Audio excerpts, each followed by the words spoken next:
கங்கை அமரன். திரையுலகில் வியக்க வைக்கும் ஒரு மனிதர் கங்கை அமரன் என்றால் அது மிகையல்ல. இதை மட்டுமே செய்வோம் என்றில்லாமல் எதையும் செய்யலாம் என்கிற பாசிட்டிவிட்டி நிறைந்தவர்தான் நம் கங்கை அமரன் அவர்கள். இசைஞானி இளையராஜா வளர்ந்து கொண்டிருந்த பொழுதில் கங்கை அமரனுக்கு எப்படியாவது நாம் பாடலாசிரியராக வர வேண்டும் என்பதே ஆசையாக இருந்தது. பசிக்கும் போது நோட்டு புத்தகங்களில் பாடல்கள் எழுதி எழுதி அதை வாசித்து காலத்தை கழித்தவர் பசி முற்றும்போது அந்த நோட்டு புத்தகத்தை எடைக்கு போட்டுவிட்டு தன் வயிற்றை நிரப்பியவர் தான் கங்கை அமரன். அப்படிப்பட்ட சூழ்நிலையில் வளர்ந்தவர் தான். 16 வயதிலே படத்திற்கு பாடல் எழுத கண்ணதாசனை இளையராஜா நினைத்திருக்க, இயக்குனர் பாரதி ராஜாவோ கங்கை அமரனை பார்த்து, டே அமர் நீ எழுதுடா என ஊக்கப்படுத்தி இருக்கிறார். அந்த செந்தூர பூவே செந்தூர பூவே பட்டி தொட்டி எங்கும் பிரபலமானது இந்த நாடே அறியும். அப்போது வான் நிலா நிலா அல்ல உன் வாலிபம் நிலா என்ன கண்ணதாசனும் படைத்தவனின் திறமையெல்லாம் முழுமை பெற்ற அழகி என்பேன் என கவிஞர் வாலியும் தமிழை வைத்து விளையாடி கொண்டிருக்க, கங்கை அமரன் ஊத காத்தையும் ஜில்லென்ற காற்றையும் இழுத்து வந்து நம்மோடு உழவ விடுவார். இந்த கிராமியத்தன்மை கங்கை அமரனின் பாடல்களில் தவழ்ந்து நம் மனதை தாளாட்டும். சோளம் விதைக்கையிலே சொல்லி புட்டு போன உள்ள சொன்ன சொல்லி என்ன ஆச்சு தங்கமே கட்டழகி. இதை கவிஞர் வாலி வேற மாதிரி எழுதியிருப்பார். எப்படி என்றால், இளமை ஊஞ்சலாடுகிற படத்தில் என்னடி மீனாட்சி சொன்னது என்னாச்சு என எழுதியிருப்பார். இதில் நம் கங்கை அமரன் சோளம் விளைஞ்சி காத்து கிடக்கு என்கிற அமரனின் எழுத்தில் வரும் அந்த அப்பாவியின் இயக்கம் என்னடி மீனாட்சியில் இல்லை என்பது உண்மைதானே. அதே மாதிரி கிழக்கே போகிற படத்தில் பூவரசம்பு பாடலில் கரகர வண்டி காமாட்சி வண்டி கிழக்கே போகுது பொள்ளாச்சி வண்டி என்கிற அந்த கரகர வண்டி என்கிற வார்த்தையில் ரயில் கரகர கரகர எனக்கு சப்தத்தோடு போவதாக இருக்கும். நல்ல எதிர்காலத்தை நோக்கி கங்கை அமரன் தீர்க்கமாக எழுதிய ஏதோ நினைவுகள் கனவுகள் மனதிலே மலருதே என எழுதி கொண்டது அவர் தனக்காகவே எழுதி கொண்டது போலவே தோன்றும். ஒரு தாபத்தில் வாழும் ஒரு பெண்ணின் மனநிலையை என்னுள்ளில் எங்கோ ஏங்கும் கீதம் ஏன் கேட்கிறது என எவ்வளவு அழகாக எழுதியிருப்பார் அமரன். அதை அந்த பெண் பாடும்போது அதுதான் ஆனந்தம் என்கிற வார்த்தையில் அப்படியே அந்த நாயகியின் தாபத்தின் ஆனந்தத்தை நம் மனதோடு தொடவிடுவார் கங்கை அமரன். புரட்சித் தலைவர் எம்ஜிஆர் ராமச்சந்திரன் அவர்கள் ஆட்சி செய்து கொண்டிருந்த நேரத்தில் முள்ளு மலரும் திரைப்படத்தில் ராமண்டால் ராவணாண்டால் எனக்கு ஒரு கவலை இல்லை என அப்படி எழுதக்கூட ஒரு தனி தில்லு வேண்டும். அந்த தில்லு கங்கை அமரன் இருந்தது. கங்கை அமரன் அதையும் எழுதி விமர்சனத்துக்கு ஆளானார் என்பது வேறு கதை. இந்த மான் உந்தன் சொந்த மான் என எழுதும் பொழுது அந்த மான் மருண்டு போவது போலவும் அன்னமே என ராகத்தில் அன்னம் நகர்ந்து நிமிர்ந்து பார்ப்பதாகவே தோன்றும். ஊதக்காத்து வீசையிலே என பாடும்போதே ஊதக்காத்து நம்மீசு வாசும் அந்த உணர்வை தருவதில் கங்கை அமரனின் வார்த்தைக்குத்தான் அதில் முதலிடம். ஒரு அழகான பெண் ராஜா உடைகளில் நகை நட்டுகளோடு நடந்து வரும்போது வரும் நளினம், சிறு பொன்மணி அசையும் அதில் தெரிக்கும் போதும் இசையும் பாடலிலேயே நளினமாக நம் கண்முன் காட்சி விரியும் அந்த வித்தையை நமக்கு அளித்தவர் கங்கை அமரன். அவர் பாடலாசிரியர் இருக்கும்போதே ஒரு பக்கம் டப்பிங் எனும் குரல் பதிவை பாக்கியராஜருக்காக புதிய வார்ப்புகள் திரைப்படத்தில் அவர்தான் கொடுத்தார். நீங்கள் இப்பொழுதும் பாருங்கள், அந்த புதிய வார்ப்புகள் படத்தை பார்க்கும் பொழுது அது ஒரிஜினல் பாக்கியராஜ் குரலில் கங்கை அமரன் குரல். அது இப்பொழுதுதான் பல பேருக்கு தெரிய வரும். படம் தொடங்கும்போது அமரன் கூட அந்த பள்ளிக்கூட வாத்தியாருக்கு பேசப்பட்டவர் தான். அந்த படத்தில் கதாநாயகனை பேசப்பட்டவர் தான் கங்கை அமரன்.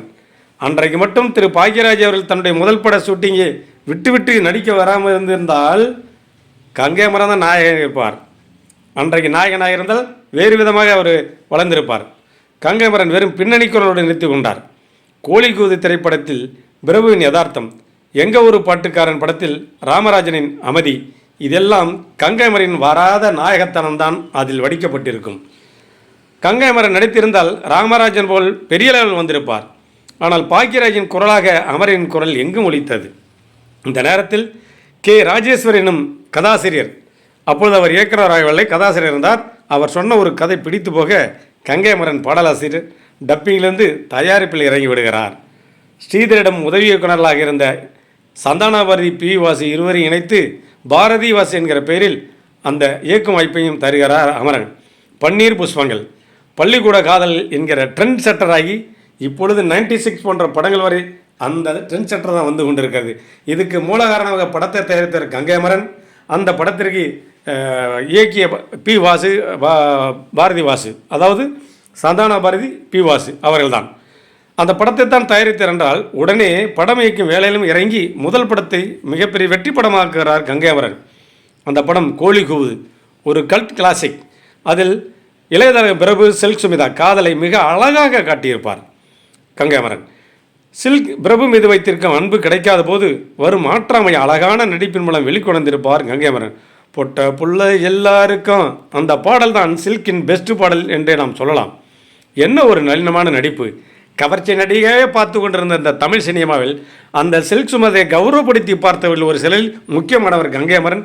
நல்ல நடிப்பு, நல்ல கதாபாத்திரத்தை வழங்கி அவரிடம் நல்ல நடிப்பை கொண்டு வந்தார்.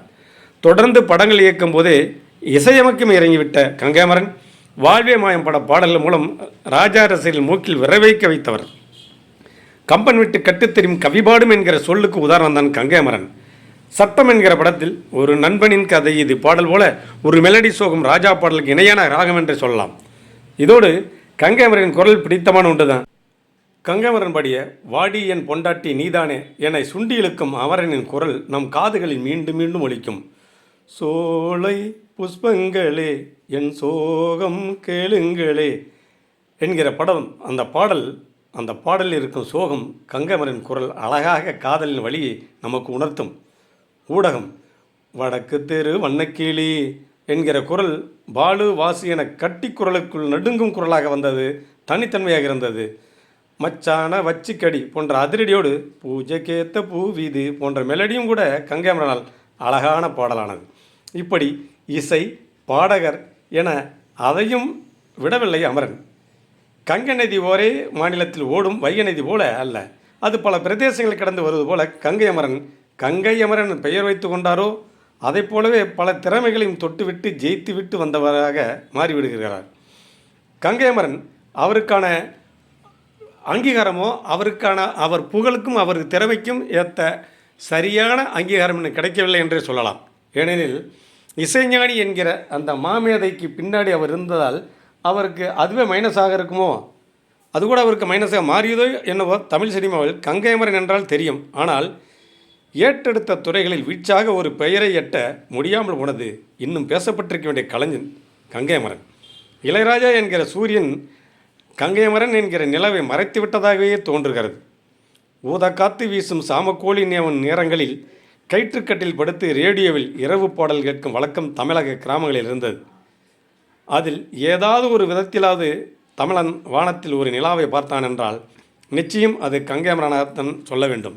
ஏனெனில் கங்கை அமரன் இசையமைத்த பாடலை கேட்டிலானாலும், கங்கை அமரன் எழுதிய பாடலை நீ கேட்டிலானாலும், கங்கை அமரன் பாடிய பாடலை கேட்டிலானாலும் அதில் ஒரு மென்மையான சோகம் இருக்கும், ஒரு வலி இருக்கும். உள்ளுக்குள் ஒரு கலைஞன் உறங்குகின்ற அந்த துயரப்படுகின்ற அந்த மென்மை அந்த பாடலில் இருக்கும் ஒரு குரல், அந்த மாதிரி குரல். இதில் என்ன சோகம் என்றால், கங்கை அமரன் எழுதிய பல பாடல்களை கவிஞர் கண்ணதாசன் எழுதியதாகவும் கவிஞர் வாலி எழுதியதாகவும் மக்கள் நினைத்து கொண்டிருக்கிறார்கள்.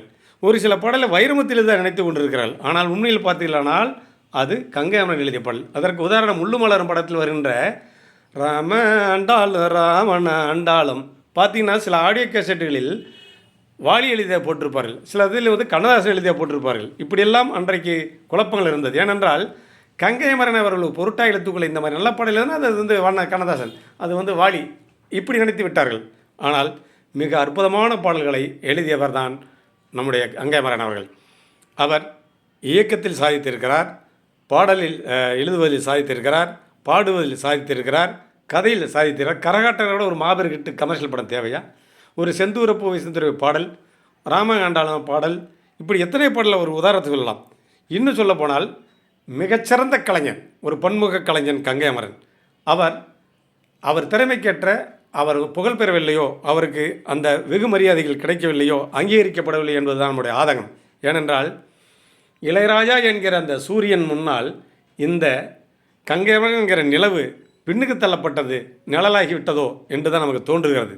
கங்கை அமரனுக்கான அந்த அங்கீகாரம், அந்த மதிப்பு, அந்த மரியாதை, அந்த கௌரவம் ரசிகர்களிடம் இருக்கிறது. ஆனால் ஒரு முறைப்படியான அங்கீகாரம் அவருக்கு கொடுக்கப்படவில்லை என்று நாம் நினைக்கின்றோம். அவருக்கான அங்கீகாரமும் அவருக்கான புகழுக்கேற்ற விருதுகளும் பரிசுகளும் இன்னும் இந்த தமிழக மக்கள், தமிழக அரசு, இந்திய அரசு செய்ய வேண்டும். ஏனென்றால் ஒரு ஒப்பற்ற கலைஞனை சின்ன சின்ன கருத்து வேற்றுமைகளை புறக்கணித்து விடக்கூடாது. அவரை நாம் அனைவரும் வாழ்த்தும். அவருக்கு இன்று பிறந்தநாள் வாழ்த்துக்கள்.